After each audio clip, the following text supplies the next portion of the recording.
Studi kasus yang menunjukkan penerapan kecerdasan emosional dan spiritual dalam konteks bisnis. Yang pertama, studi kasus karyawan PT Multikarya Citra Mandiri. Deskripsi penelitian ini meneliti pengaruh kecerdasan emosional dan spiritual terhadap perilaku etis karyawan di PT Multikarya Citra Mandiri.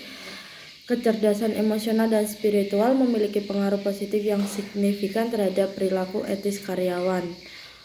Locus of control berfungsi sebagai moderator dalam memperkuat hubungan antara kecerdasan emosional dan kecerdasan spiritual dan perilaku etis.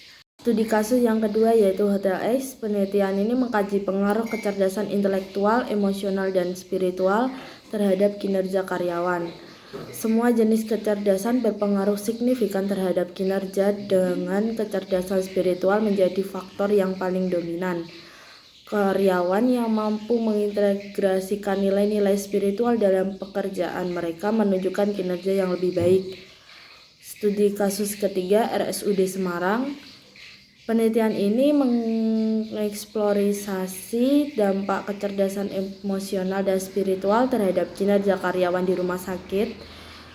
Kecerdasan emosional dan spiritual secara signifikan mempengaruhi kinerja karyawan, dengan kecerdasan spiritual yang memiliki dampak besar. Penerapan nilai-nilai spiritual dalam lingkungan kerja dapat meningkatkan produktivitas dan kepuasan kerja karyawan. Kesimpulan, studi-studi ini menunjukkan bahwa kecerdasan emosional dan spiritual tidak hanya penting untuk pengembangan individu, tetapi juga berkontribusi secara signifikan terhadap perilaku etis dan kinerja karyawan di berbagai sektor bisnis.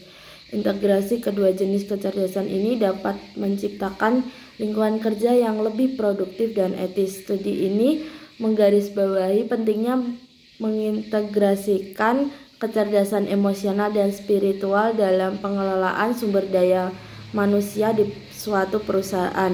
Karyawan memiliki dua jenis kecerdasan ini tidak hanya lebih produktif tetapi juga lebih etis dalam perilaku mereka, yang pada akhirnya berkontribusi pada keberhasilan organisasi secara keseluruhan.